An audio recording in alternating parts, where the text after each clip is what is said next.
De Servicio Sofía. Tratado sobre magia blanca.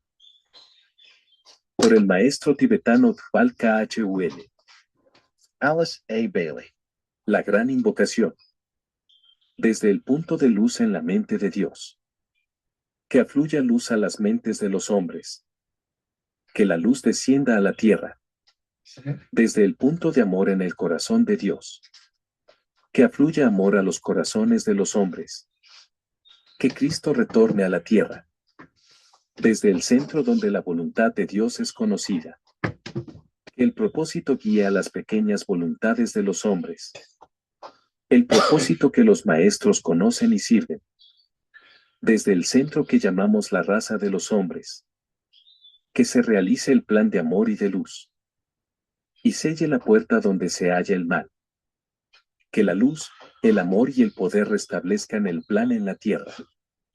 Esta invocación no es propiedad de ningún individuo o grupo en especial. Pertenece a toda la humanidad. Empleándola o estimulando a otros para que la reciten, no se favorece a ningún grupo ni organización determinada.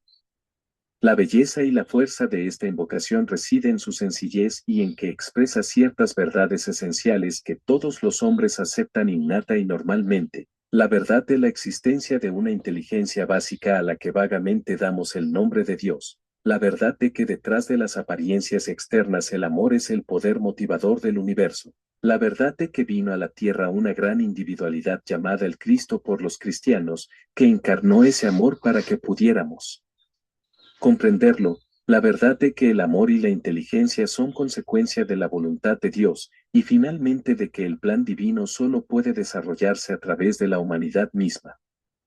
Alice A. Bailey.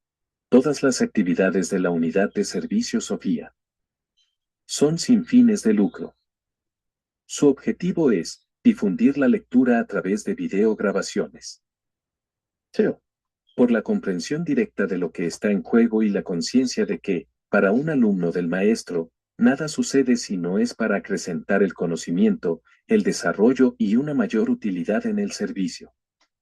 El temor de algunos no está basado en la timidez, afirmación paradójica, sino muchas veces en una condición mental como el orgullo. Quienes se polarizan en el cuerpo mental, encuentran que sus temores están vinculados con el intelecto. Estos son, por lo tanto, más difíciles de vencer que los temores de una persona polarizada en el cuerpo astral, la cual puede aplicar el intelecto para eliminar el temor en el cuerpo astral.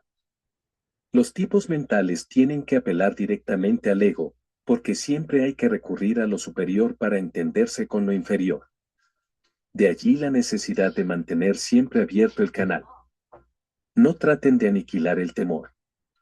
Elimínenlo mediante el poder dinámico de sustituirlo por otra cosa. Esto conduce a la tercera sugerencia de que los estudiantes del grupo deberían eliminar el temor mediante 3. Un método directo de relajamiento, concentración, quietud e iluminación de la personalidad, con luz blanca pura. Procedan en la forma siguiente. Supongamos que estén dominados por el pánico, sugestiones muy desagradables entran en tropel, la imaginación está descontrolada, y la mente agrava las cosas. No olviden que los temores de una persona emotiva no son tan poderosos como los de ustedes. Por poseer un fuerte cuerpo mental, revisten de materia mental altamente vitalizada sus reacciones al temor, lo cual origina la creación de una poderosa forma mental. Esta circula entre ustedes y el temido acontecimiento. Al darse cuenta de ello buscarán la tranquilidad. Relajarán el cuerpo físico, aquietarán lo más posible el cuerpo astral y serenarán la mente. Entonces, visualizándose a sí mismos, la personalidad, al alma y al maestro, a él como ápice del triángulo, premeditadamente harán descender una corriente de luz blanca pura y, haciéndola pasar por los vehículos inferiores, eliminarán todo lo que obstaculiza. Continúen este procedimiento hasta darse cuenta de que se ha realizado el trabajo necesario. Al principio tal vez tengan que repetirlo muchas veces. Luego será suficiente solo una vez, y más adelante el proceso será innecesario, por haber obtenido el triunfo. Esto es aplicable a los temores conectados con la personalidad. Utilicen el aspecto amor, inundándose con amor y luz. Los legítimos temores que surgen de las cosas vinculadas a las circunstancias que se presentan en el trabajo que debe realizarse y el conocimiento de las obstrucciones que se materializan para impedirlo, deberán tratarse en forma distinta. Nuevamente hay que seguir un método definido. Aquietamiento del cuerpo físico.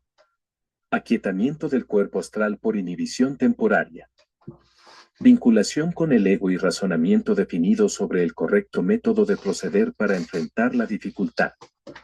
Habiendo agotado todos los métodos racionales y superiores, y percibida claramente su línea de acción, entonces, eleven la vibración lo más alto posible y, desde los niveles de la intuición, hagan descender algo más de luz sobre la dificultad.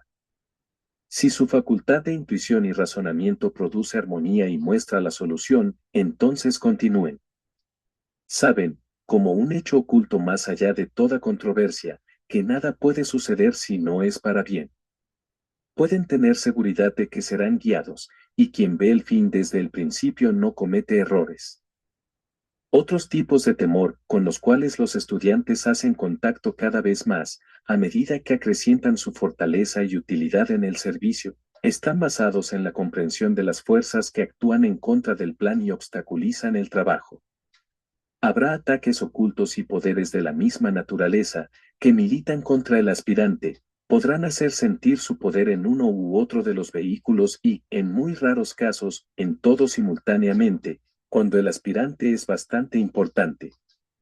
A veces serán ataques dirigidos contra un colaborador individual, otras contra los grupos de colaboradores. Para contrarrestarlos se empleará el primer método, con los siguientes agregados y cambios. Se vinculará con su propia alma, como individuo o parte de un grupo, y con la logia de maestros, no simplemente con su propio maestro, sino con la hermandad para la cual trabaja. Entonces, obtenida la tranquilidad, visualizará a los maestros que conoce y, elevando la vibración aún más, se conectará, si puede, con los choanes, el Cristo y el Manú, según la línea si puede, con religiosa o política, con la cual trabaja y desde donde se producirá el ataque. Entonces, a través de la cadena vinculadora y de todos los vehículos, hará fluir una corriente de luz violeta. Este método debe usarse únicamente cuando la necesidad es grande y apremiante. La razón de andar con cautela reside en que el vehículo etérico responde muy violentamente al color violeta. Teniendo presente estas precauciones, las vibraciones del temor pueden ser enfrentadas y eliminadas con el tiempo. Los colaboradores tienen dos tipos de temor: temor a lo que el futuro pueda depararles y la duda respecto al resultado de cualquier esfuerzo. En la mayoría de las personas es una combinación de ambos. Gran parte de los aspirantes no dudan básicamente del resultado final, pero a veces sí del desarrollo de dichos resultados en la actualidad y retrocede también ante el esfuerzo que debe realizar en el sendero, sabiendo con razón que conduce, a través de la soledad y las pruebas, a los pies del hierofante. Se preocupa por los disturbios y las vibraciones elevadas que parecen emanar de fuentes espirituales superiores. Con frecuencia, llegarán fuertes vibraciones y, a medida que la raza evoluciona, éstas serán más fuertes y sus reacciones deberán ser tratadas inteligentemente. Cuando la vibración espiritual es excesivamente poderosa, dos cosas tienen lugar: son estimuladas todas las aspiraciones elevadas y sincronizadas las vibraciones superiores, e igualmente estimulado todo lo que llamamos mal. Los aspirantes deben tener esto bien presente. Puede demostrarse como una oleada de crímenes, pero también aparecer un creciente número de grupos que representa el esfuerzo espiritual y aspiración elevada. El efecto de la elevación de la vibración en el aspirante puede manifestarse también de otras maneras. La fatiga física debe ser tratada no tanto por el sueño y el descanso, si bien es necesaria una justa proporción, sino sobre todo por un cambio de vibración, recreación y diversión. Luego, al encarar el futuro, trae frecuentemente profunda depresión y absoluto desaliento.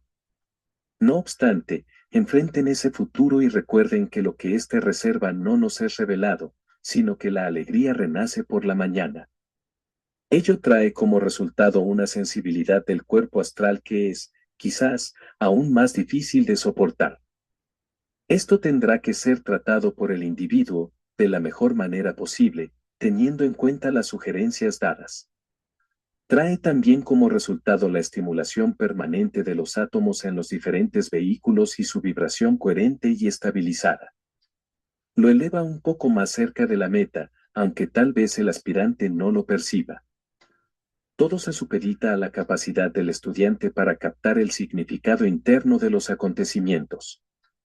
Su progreso total en el sendero depende de su actitud por apropiarse de las enseñanzas. Solo cuando transmutamos las lecciones de los planos internos en conocimientos prácticos, se convierten en parte de nuestra propia experiencia y dejan de ser teóricos. La expansión de conciencia debe ser una experiencia práctica cada vez más creciente. Las teorías no tienen valor alguno hasta no convertirlas en hechos. De allí la importancia de meditar sobre un ideal. Durante la meditación nuestros pensamientos vibran momentáneamente de acuerdo a la medida del concepto, y con el tiempo esa vibración se hará permanente. Aquellos que inician el entrenamiento esotérico con ojos abiertos deben en realidad tener muy en cuenta lo que cuesta.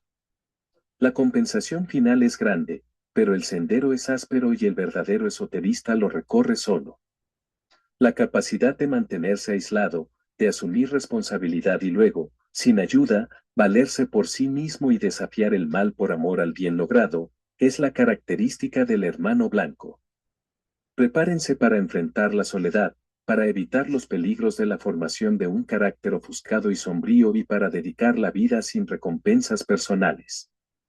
Solo a medida que se expande la conciencia y se encuentra la verdadera ubicación en la totalidad cósmica, la compensación es evidente, pero no teman, y sepan que la personalidad es solo temporaria, y no importa que sufra. Algún bien alcanzado para la hermandad universal, alguna ley explicada y demostrada en la vida diaria, quizás harán decir al maestro oportunamente, después que todo haya terminado, bien hecho. Miren siempre adelante. No se desvíen a la derecha ni a la izquierda. El sendero conduce hacia arriba, a una mayor rapidez de vibración y de sensibilidad. Busquen el punto de equilibrio en su trabajo y manténganlo, porque los años suponen mucho trabajo, presión y sufrimiento. Son suficientemente fuertes como para ver la congoja del mundo, el desastre y, no obstante, conservar la alegría.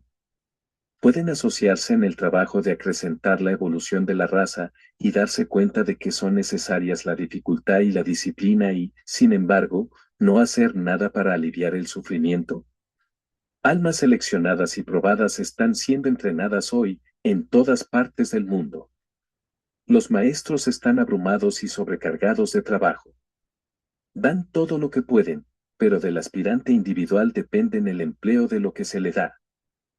Quienes vigilamos y guiamos en el aspecto interno de la vida, tenemos más conocimiento que ustedes, que llevan la carga y la preocupación de la existencia en el plano físico. Conocemos las desventajas físicas y algún día podremos ayudarlos definidamente a construir cuerpos fuertes para el servicio mundial. Ahora el miasma astral es de tal índole, que les resulta casi imposible a nuestros esforzados hermanos, tener buena salud, el karma del mundo lo prohíbe. La corrupción astral y los pestilentes pozos sépticos de los niveles inferiores del plano mental infectan todo, y afortunado aquel que los evade. Vigilamos compasivamente a quienes poseen cuerpos débiles y sensibles y se esfuerzan, trabajan, luchan, fracasan, continúan y sirven. No se nos pasa desapercibida ni una hora de servicio ofrecida en el dolor y la tensión, ni la tarea de un solo día efectuada con los nervios torturados, la cabeza cansada y el corazón dolorido. Lo sabemos y nos preocupa mucho, sin embargo, no podemos hacer nada de lo que se necesita y que ustedes, que luchan en el mundo, pueden hacer. El karma del mundo engolfa a cada uno en esta época. Ojalá pudieran darse cuenta de que el tiempo es corto y que el descanso, la alegría y la paz están en camino. Conocemos la victoria obtenida a medias, los días vividos con algún éxito, pero sin haber logrado el ideal, los momentos de agotamiento del alma y del cuerpo, cuando la vacuidad de todo, incluso el servicio mismo, parecen ser lo único perceptible. Las semanas y meses de esfuerzo y de lucha contra obstáculos aparentemente insuperables, contra el enorme poder de las fuerzas de la evolución, y de la rugiente marea de la ignorancia del mundo. Confórtense en la seguridad de que el amor rige todo, anímense, sabiendo que la jerarquía los respalda.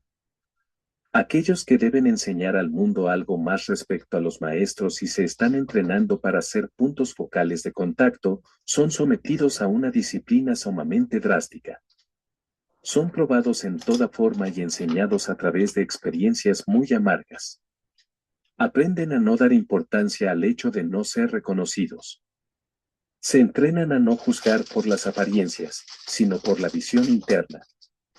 La capacidad de reconocer el propósito del maestro y el poder de amar son considerados de suprema importancia. Los aspirantes que desean ser elegidos para trabajar con discípulos deben perder todo deseo por las cosas del no yo y estar dispuestos a pagar lo que sea por obtener conocimiento. Si se quiere probar al mundo la realidad del reino subjetivo, se hará con la sangre del corazón, porque solo con la sangre del corazón se puede obtener sin peligro el poder y manejarlo inteligentemente. A medida que avanzan y estudian como aspirantes, las leyes ocultas de la naturaleza comprenderán la necesidad del precio pagado. El desenvolvimiento espiritual del carácter del discípulo debe ir a la par de su conocimiento interno. Este conocimiento se desarrolla de tres maneras. 1. Por definidas expansiones de conciencia, que dan al discípulo una comprensión de las etapas a alcanzar. Su mente formula lo que debe captar más adelante, siendo el primer paso hacia la adquisición.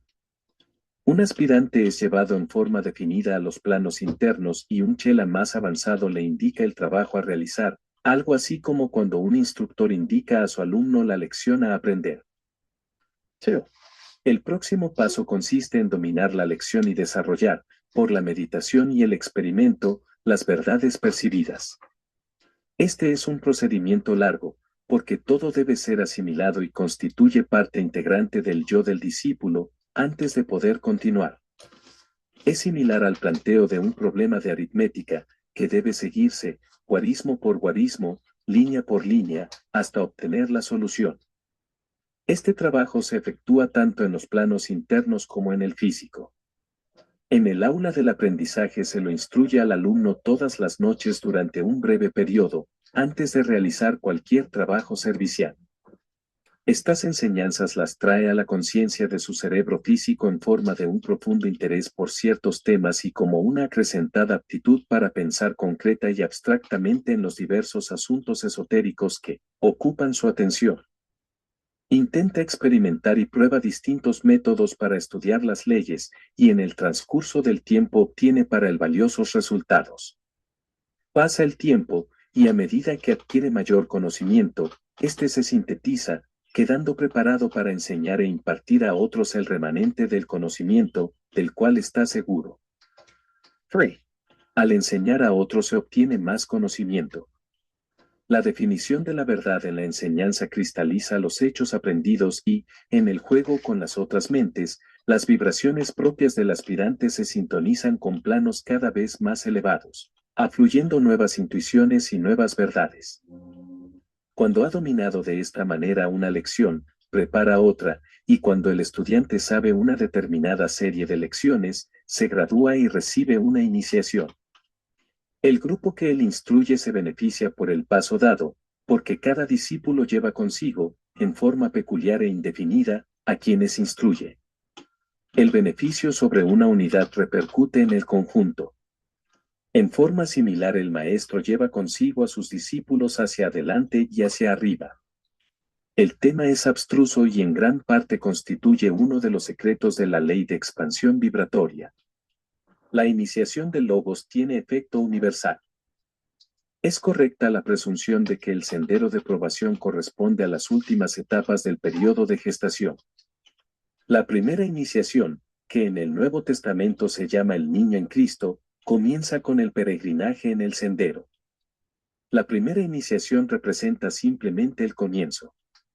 Se ha erigido una estructura del recto vivir, recto pensar y correcta conducta, Ha sido construida la forma que va a ocupar el Cristo y ahora debe ser vivificada y habitada.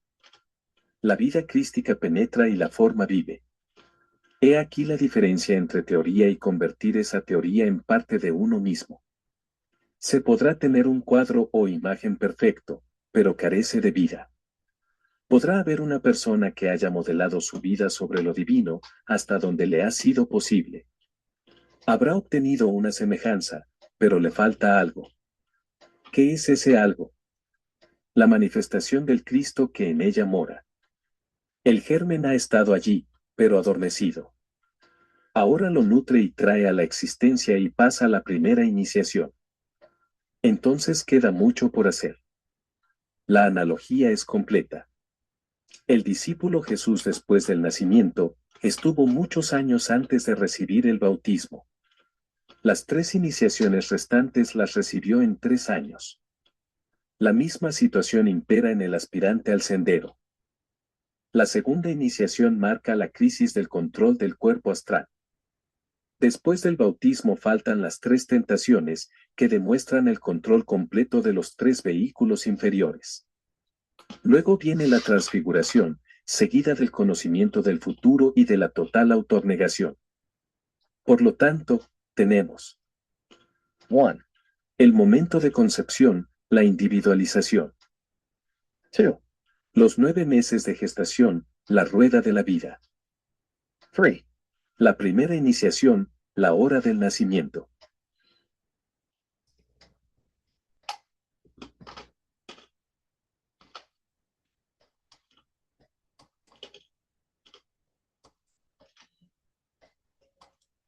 El sendero es, en consecuencia, donde se adquiere una constante expansión de conciencia con acrecentada sensibilidad a las vibraciones superiores. Esto se manifiesta al principio como sensibilidad a la voz interna, una de las facultades más necesarias en un discípulo. Los grandes seres buscan a quienes puedan obedecer rápidamente a la voz interna de su alma. Los momentos son críticos y se exhorta a todos los aspirantes a ser también sensibles a la voz del Maestro. El Maestro se halla completamente ocupado y los discípulos deben llegar a ser sensibles a su impresión. Una pequeña indicación, un dedo que señala, una prematura sugerencia, puede ser todo lo que él tenga tiempo de dar, y cada discípulo debe estar a la expectativa. La presión sobre los maestros es grande, ahora que se van acercando al plano físico. Actualmente un mayor número de almas tienen mayor conciencia de los maestros que cuando trabajaban únicamente en niveles mentales, y también ellos cuando trabajan en planos más densos, encuentran condiciones más difíciles. Los devas y los discípulos, los aspirantes y quienes están en el sendero de probación, se reúnen a su alrededor y son organizados en grupos, asignándoseles un trabajo especial. Algunas almas pueden trabajar únicamente en conjunto, agrupadas y unificadas por una común aspiración. Así actúa la mayoría de los cristianos, por ejemplo, en las iglesias, porque desconocen las leyes del ocultismo y presintiendo únicamente la verdad interna, trabajan en líneas generales de preparación. Son ayudados por grupos de devas inferiores o ángeles que sugieren, guían y controlan. Otros más avanzados trabajan en grupos pequeños. Idealizan más y son los pensadores y conductores de las reformas sociales, de la regeneración humanitaria y de la dirección eclesiástica, sea cristiana u oriental. A estos los guían los devas superiores, los devas azules y los amarillos, y a los primeros los devas azules y los rosados. Detrás de ellos están, los más avanzados, los aspirantes, probacionistas y discípulos del mundo. Trabajan solos o en grupos de 2 o 3, y nunca en grupos que excedan de 9. La significación oculta de estos números es necesaria para el éxito de su trabajo. Los grandes devas blancos y los áureos vigilan sus tareas. Detrás de estos 3 grupos se hallan los maestros y los devas de los niveles amorfos, una gran hermandad, consagrada a servir a la humanidad. Se están estableciendo movimientos para transmutar, si es posible, la tarea de destrucción en trabajo constructivo. El momento es crítico, pues ha sobrevenido una pausa en el trabajo de los destructores. Existe la oportunidad de cambiar la marea y reconstruir el cuerpo social. Por esta razón es necesario que todos se dediquen nuevamente al trabajo de redención. Las personalidades deben ser sumergidas. Los aspirantes han de llevar una vida inofensiva en pensamiento, palabra y obra. De esta manera cada uno proporcionará un canal puro, llegará a ser una avanzada para la conciencia del maestro y suministrará un centro de energía a través del cual la hermandad podrá trabajar. El problema principal del aspirante consiste en dominar la naturaleza emocional. Entonces será el vencedor en el campo de Kurukshetra, las nubes habrán desaparecido, y de allí en adelante podrá caminar en la luz. Recuérdese que esta misma libertad de caminar en la luz trae su propio problema. Preguntarán, ¿cómo puede ser? Permítanme presentar un argumento sencillo y, sin embargo, convincente. Cuando un hombre camina literalmente en la luz de su alma y la clara luz del sol afluye a través de él, revelando el sendero, eso revela al mismo tiempo el plan. Sin embargo, llega a ser consciente simultáneamente de que el plan aún está muy lejos de ser consumado.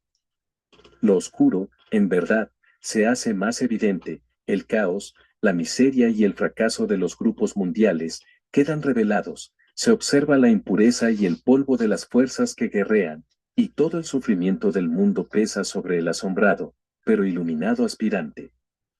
¿Podrá resistir esta presión? ¿Podrá conocer en realidad el dolor y sin embargo regocijarse eternamente en la conciencia divina? ¿Es capaz de enfrentar lo que revela la luz y no obstante continuar su camino con serenidad, seguro del triunfo final del bien? ¿Será abrumado por el mal superficial y olvidará el corazón de amor que late detrás de todas las apariencias externas? El discípulo debe recordar siempre esta situación, sino lo que ha descubierto lo destruirá a él.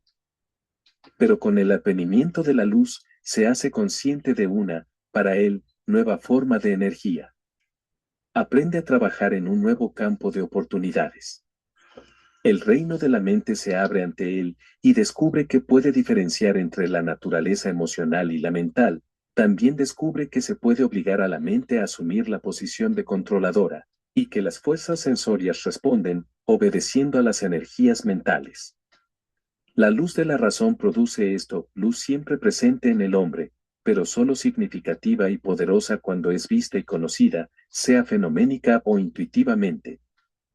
En la actualidad circulan muchas enseñanzas falsas respecto a la mente y al alma. Podrían ser resumidas en las enseñanzas dadas por una escuela que permanecerá en el anonimato, y son: la naturaleza es cruel y selectiva. Actúa de acuerdo a la ley de la supervivencia del más apto, en el proceso de selección se sacrifican millones de vidas, y el nacimiento de muchas formas queda en la nada. De allí que el logro de la vida del alma sea un raro acontecimiento. Pocas personas tienen alma y, por consiguiente, solo unas cuantas poseen la inmortalidad, y van a su propio lugar de poder para no retornar jamás. Las demás están perdidas, sumergidas y absorbidas en el proceso general de la naturaleza, y el reino humano, como un todo, constituye una absoluta pérdida, salvo algunos personajes significativos y descollantes, producto del pasado y del presente. Han llegado a la realización mediante el sacrificio de los muchos. Pero la reacción de los hombres es adecuada a estas enseñanzas. El sentido de la inmortalidad, la seguridad de un futuro eterno, la innata creencia en Dios, la revelación de la luz, el logro de una sabiduría que ayuda y auxilia, no son prerrogativas de los Sénecas, de los San Pablo, de los Akber de la raza. Todo eso se encuentra, y a veces en su forma más pura, en el campesino más humilde. Brotan palabras de sabio consejo de labios de los analfabetos, y descubrimos el conocimiento de Dios y la creencia en la inmortalidad del alma, latentes en los corazones de quienes menos se espera, y a menudo de los más pecadores. Pero cuando los más altamente evolucionados y los más inteligentes de la raza descubren en sí mismos la divina llama y despiertan el poder del Supremo Controlador, situado en el corazón de su ser, son propensos a considerarse de más categoría que otras personas y estiman que no merecen ser llamados hijos de Dios quienes son tan diferentes de ellos. porque no tienen su misma captación mental de las diferenciaciones del desarrollo evolutivo. Consideran que no poseen alma quienes no trabajan con energía mental y, por consiguiente, no serán eternos como individuos. Esto solo es espejismo de la mente, parte de la gran herejía de la separatividad, y apenas indica el periodo venidero donde la mente predominará y desviará, como lo hace el cuerpo sensorio en la actualidad. Por lo tanto, estudiemos los tipos de energía mental con que tiene que trabajar el individuo, y veamos cómo puede subsanarse esta gran herejía de la separatividad, la falacia del repudio como a veces se la denomina. Una de las principales cosas que debemos recordar, al considerar estos tipos de energía, es que su tendencia y trabajo pueden ser comprendidos más fácilmente y con mayor amplitud en relación con la humanidad, que los efectos producidos por el empleo individual de la energía mental. Solo algunos seres humanos utilizan conscientemente este tipo de fuerza y, por lo tanto, solo unos pocos pueden comprender lo que realmente implica. Los hombres entrarán cada vez más, como unidades, en posesión de su herencia intelectual, pero, hablando numéricamente, apenas uno de cada 10.000 utiliza este poder inherente y actúa en su cuerpo mental con pleno conocimiento. No obstante, observando a la humanidad como un todo y mirando retrospectivamente el pasado desarrollo racial, podemos ver que la energía mental ha tenido un efecto sumamente definido y ha producido resultados destacados. El empleo de dos factores diferencia al hombre del animal, ya sea que los utilice consciente o inconscientemente. Ambos están latentes en el animal, pero el hombre es la única entidad en los tres mundos que puede, conscientemente, extraer beneficio de ellos. Uno de estos factores es el dolor, el otro la facultad de la discriminación. Por el dolor y el consiguiente proceso analítico de relación, más la memoria y la visualización, el hombre aprende a conocer lo que debe evitar y lo que debe cultivar. Esto tiene lugar en el reino de los acontecimientos del plano físico y de la experiencia sensoria. Mediante la discriminación de las ideas y las corrientes de pensamientos, el hombre aprendió a decidir en qué basar sus actividades en todos los sectores de los asuntos humanos, que tiene una comprensión imperfecta de la verdadera naturaleza de las ideas, y su aplicación de las verdades presentidas es también muy imperfecta. Es penosamente verdad que a menudo elige desacertadamente, que las ideas que rigen la conducta del grupo no son muy elevadas y que la opinión pública está proverbialmente moldeada por intereses personales y egoístas. Sin embargo, a través del dolor y aprendiendo a utilizar el poder de elegir en el reino de las ideas, el hombre se está abriendo camino firmemente hacia la completa libertad y control de la tierra, porque su derecho es heredarla. El antiguo comentario redactado en lenguaje simbólico, refiriéndose a estas dos características del hombre, dice algo muy hermoso. Las frases van a continuación, y cuando se reflexiona sobre ellas, debe tenerse en cuenta que el agua simboliza la sensibilidad o reacción astral, y el fuego es el símbolo de la mentalidad. Las sedantes aguas refrescan. Paulatinamente traen alivio, sustraen de la forma todo lo que se pueda tocar. El calor febril de los deseos largamente reprimidos cede al refrescante trago. El agua y el dolor se neutralizan mutuamente. Prolongado es el proceso del trago refrescante. El ardiente fuego desliga todo lo que entorpece el camino de la vida. Llega la bienaventuranza y viene después del fuego, como fuego sobre las aguas. El agua y el fuego se combinan y originan la gran ilusión. Producen niebla y bruma, vapor y ruido, velando la luz, ocultando la verdad y excluyendo al sol.